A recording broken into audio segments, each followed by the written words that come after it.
नमस्कार दोस्तों, स्वागत है आपका प्रयास क्लासिक में। उम्मीद है आप स्वस्थ होंगे, मस्त होंगे। आज मैं आपके समझ लेके आया हूँ अग्निवीर आर्मी 11 प्रैक्टिस सेट। यानी कि मैं बोल दूँ कि आपका अग्निवीर आर्मी का प्रीवियस ईयर पेपर का लगभग आपका 11 प्रैक्टिस सेट लेकर आया हूँ। इससे पूर्व मैं बता दूँ कि लगभग आपके 1 से लेकर 10 प्रीवियस ईयर पेपर मैंने आपके करा दिए हैं वीडियो में। ठीक है, उसका जो मैंने लिंक है वो अपने इस वीडियो के डिस्क्रिप्शन में दे दिया है। ठीक है, और मैं बता दूं कि आपकी जो अग्निवीर आर्मी की परीक्षाएं हैं वो आपकी 30 जून से प्रारंभ हो चुकी हैं और लगभग ये आपके सीबीटी के द्वारा चल रही हैं। आज आपकी लगभग परीक्षाएं ये आपकी ट्रीटमेंट्स की समाप्त हो चुका है। आपका फर्स्ट फेज, नेक्स्ट आपका सेकंड फेज आएगा।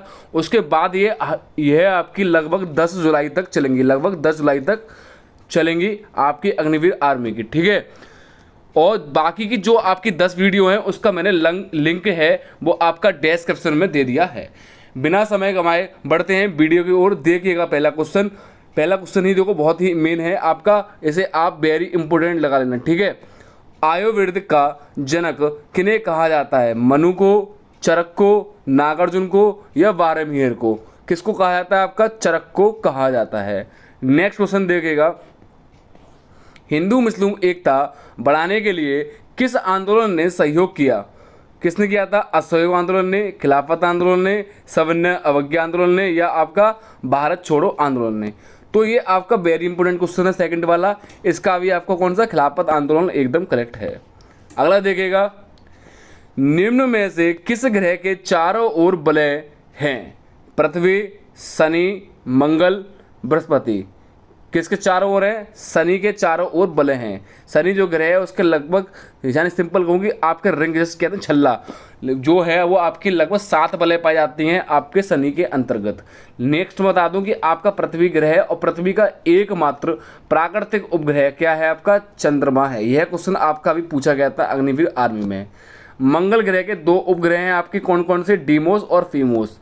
बृहस्पति के ग्रहों की संख्या लगभग 79 है वर्तमान की अपेक्षाकृत, लेकिन सबसे ज़्यादा जो आपके अधिक जो उपग्रह की संख्या है वो आपकी किसकी है? शनि की, लगभग 82 के अप्रोक्सीमेट है।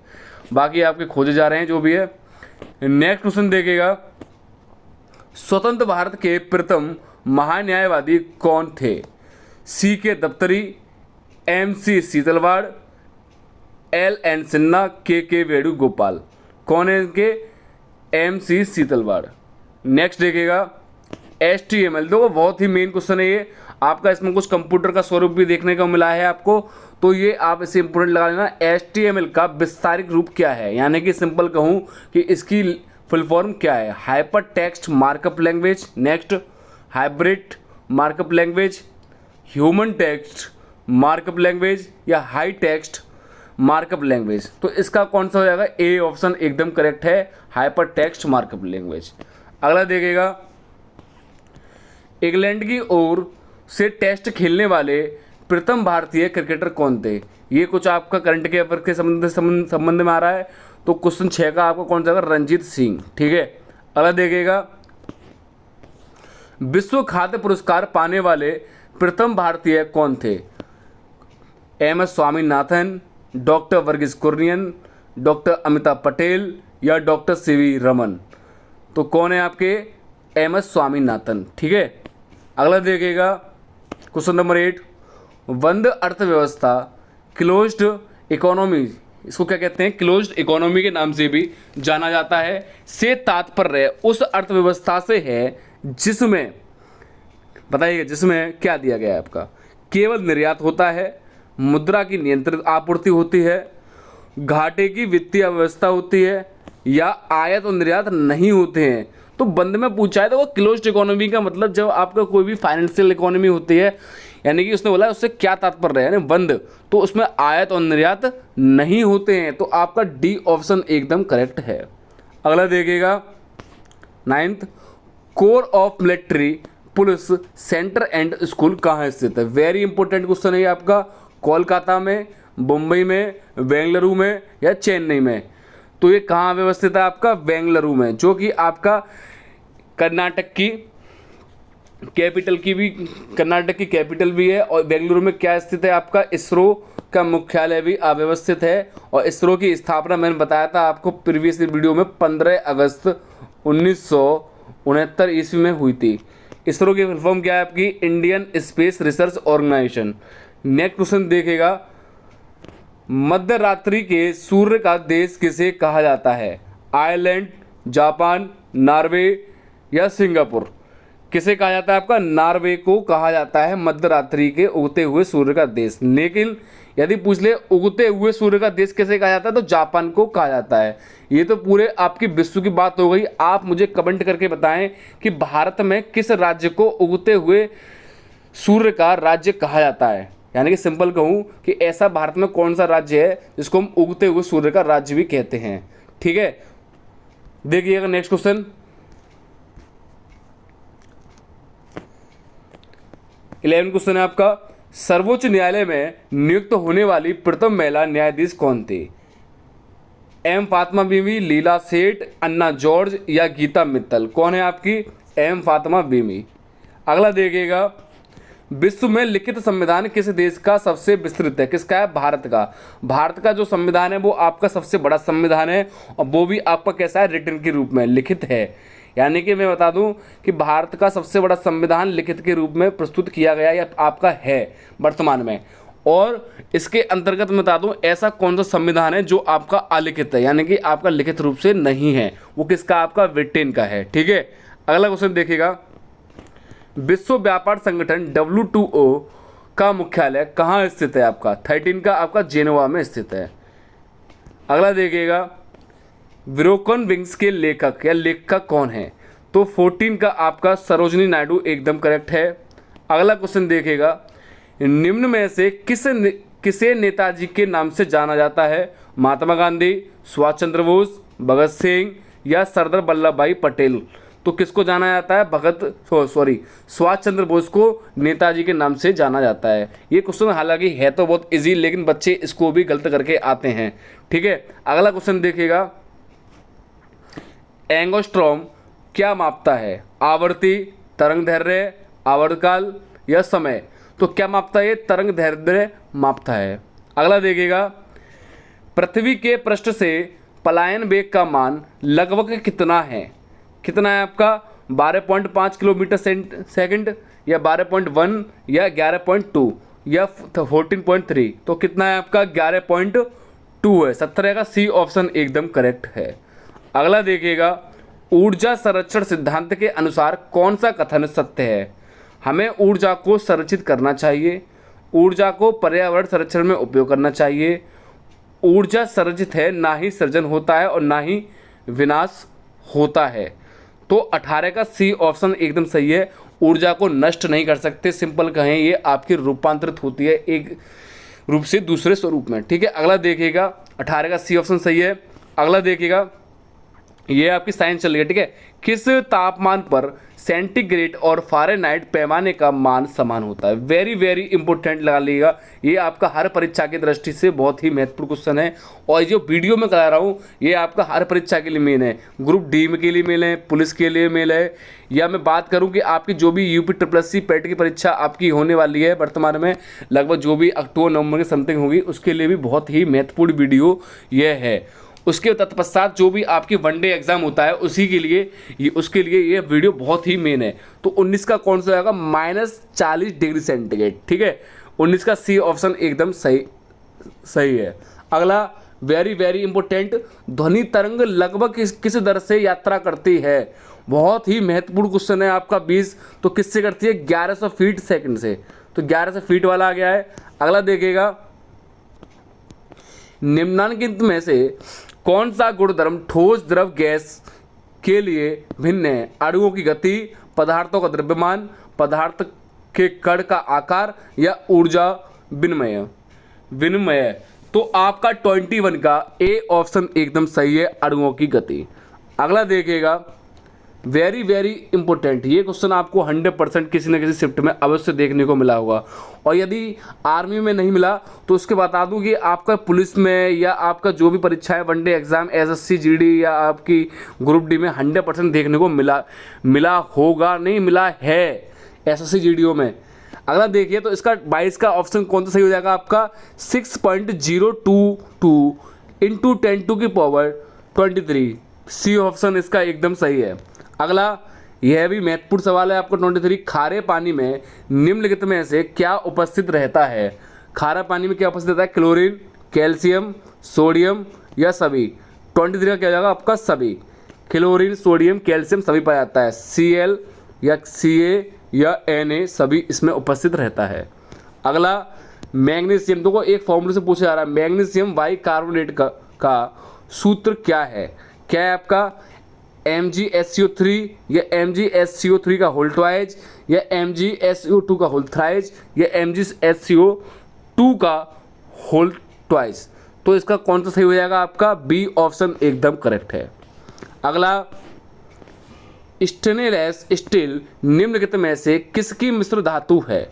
25 का लोहा, क्रोमियम और निकेल की है। ठीक है, डी ऑप्शन एकदम करेक्ट है। अगला देखिएगा, कोशिका के अंदर सूचना का प्रवाह किसके द्वारा होता है। डीएनए, क्रोमोसोम्स, आरएनए या राइबोसोम्स। बताइएगा किसके द्वारा होता है। तो 26 का आपका सी ऑप्शन एकदम सही है, आरएनए के द्वारा। अगला देखिएगा, निम्न में से किसकी कमी से दांत की बीमारी होती है। वेरी वेरी इंपॉर्टेंट क्वेश्चन है आपका, इसको लगा लीजिएगा, देखने को मिलेगा हर परीक्षा में। Zinc, fluorine, manganese, aluminium. तो 27 का आपका बी ऑप्शन एकदम करेक्ट है, फ्लोरीन। अगला देखिएगा, प्रकाश संश्लेषण के दौरान प्रकाश ऊर्जा किसमें रूपांतरित होती है। यांत्रिक ऊर्जा, विकिरण ऊर्जा, ऊष्मा ऊर्जा या रासायनिक ऊर्जा। तो 28 का डी ऑप्शन एकदम करेक्ट है, रासायनिक ऊर्जा। ऑक्सीजन का प्रतीक क्या है, वो बहुत ही बेसिक क्वेश्चन है। इस क्वेश्चन को भी यदि नहीं कर पाए तो आपको मैं बता दूं कि कॉम्पिटिटिव परीक्षा पास करना बहुत ही कठिन हो जाएगा आपके लिए। ठीक है, या सिंपल कहूँ कि आप पढ़ना ही छोड़ दो। ऑक्सीजन का प्रतीक क्या है, O2, तो वो OT होगा 29 का या O होगा। आप कमेंट करके बताओ कि ऑक्सीजन का प्रतीक सिंबल जो है वो क्या है, O2 होगा या O होगा। तो जी तो होगा ही नहीं, या H2 होगा। H2 तो जल का हो गया, जी आपका अलग है। तो इन दोनों में से आप मुझे कमेंट करके बताओ कि ऑक्सीजन का जो सिंबल है वो आखिर क्या होता है। ठीक है, मैंने ये आपके लिए छोड़ दिया, बहुत ही बेसिक क्वेश्चन है, कमेंट करके जरूर बताइएगा। अगला देखिएगा, मानव शरीर में कार्बोहाइड्रेट किसके रूप में संग्रहित रहता है। चीनी, स्टार्च, ग्लूकोज या ग्लाइकोजन। तो 30 का आपका सी डी ऑप्शन एकदम सही है, ग्लाइकोजन।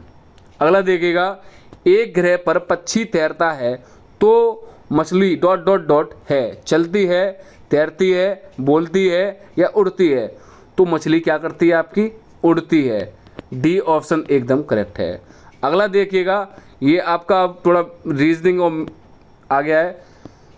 32, एक लीप वर्ष में कितने दिन होते हैं। देखो लीप वर्ष क्या होती है आपकी, प्रत्येक 4 वर्ष बाद होती है, तभी तो कहते हैं आपके लगभग चौथे वर्ष में जो फरवरी होती है वो 29 वर्ष की होती है। अन्य साधारण वर्षों में आपकी फरवरी 28 दिनों की देखने को मिलती है, अपेक्षाकृत आपके लीप वर्ष के। ठीक है, देखिएगा इसका, एक लीप वर्ष में कितने दिन होते हैं बताइएगा। 32 का आपको आएगा 366 होते हैं, और साधारण वर्ष में कितने होते हैं आपके 365 होते हैं। आप मुझे कमेंट करके बताइएगा कि एक दिन में यानी कि एक डे में लगभग कितनी मिनटें होती हैं, कितनी मिनट होती है। सिंपल कहूँ कि एक दिन में कितनी मिनट होती है, आप कमेंट करके मुझे ज़रूर बताइएगा। अगला देखिएगा, यदि श्रेणी में 5वां पद सम है संख्या है और श्रेणी में प्रथम 2 पद 4 और 16 हो तो उस श्रेणी का कौन सा पद 100 होगा। 2, 4, 6 या 9।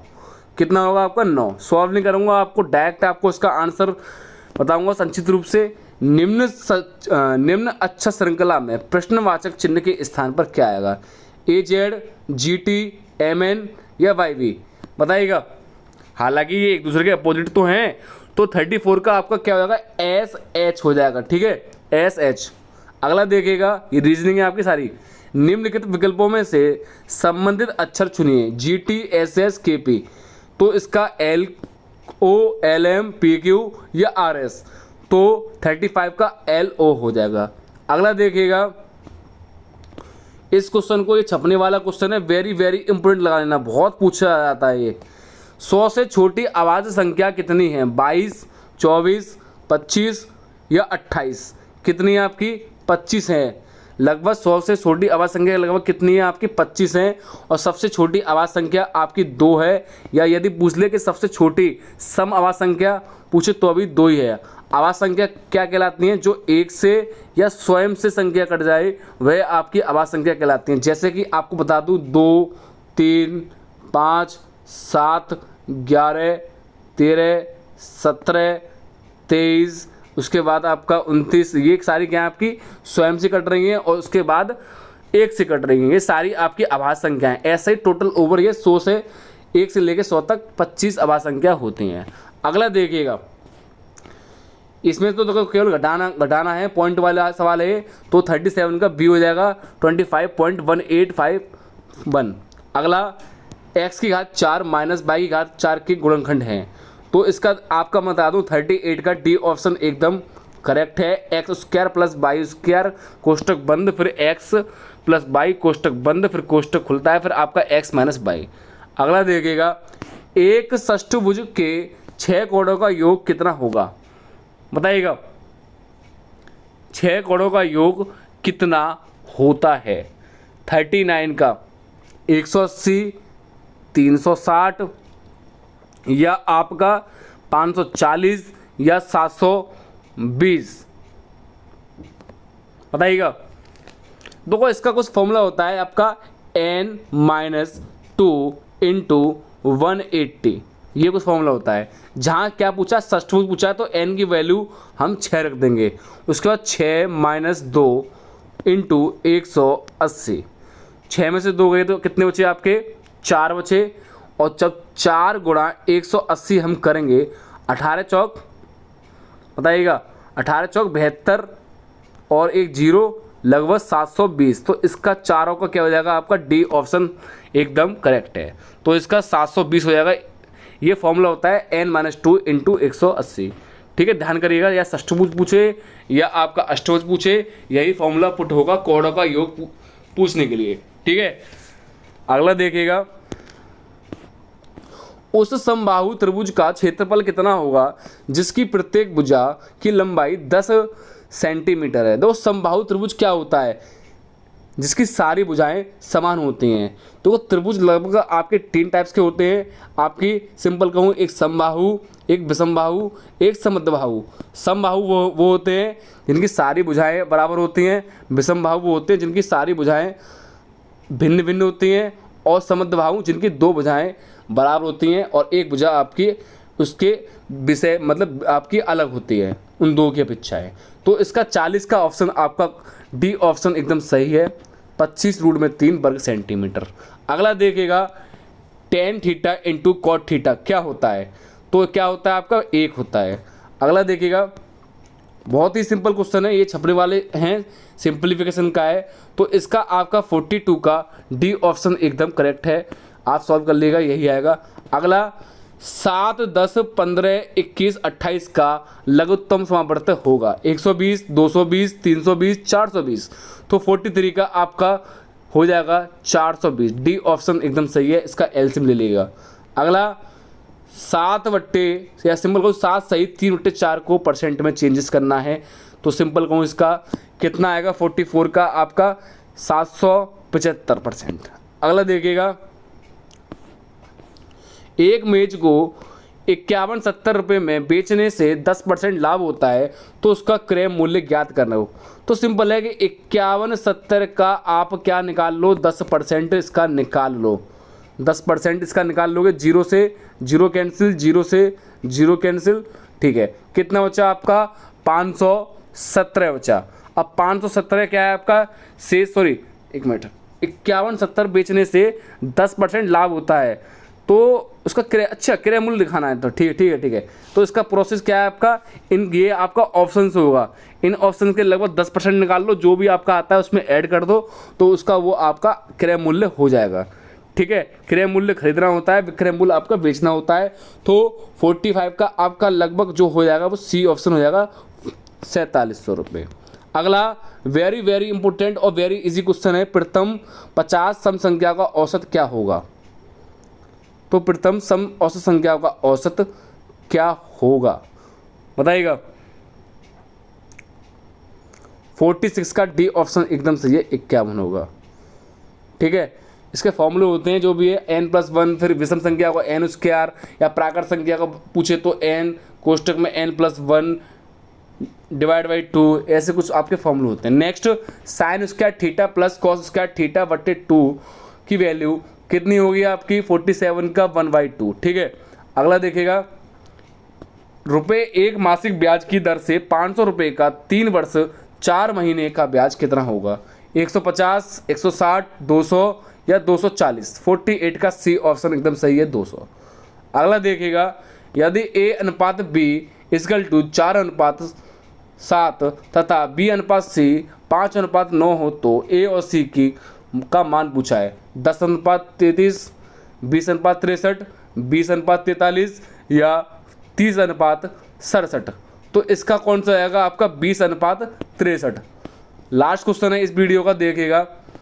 एक बस मेरठ से आगरा के लिए 7, ये कैलेंडर का क्वेश्चन है, बहुत ही इंपॉर्टेंट, 7:20 बजे पूर्वाह्न में प्रस्थान करती है, उसे आगरा पहुंचने में लगभग 7 घंटे लगते हैं, वह आगरा किस समय पहुंचती है।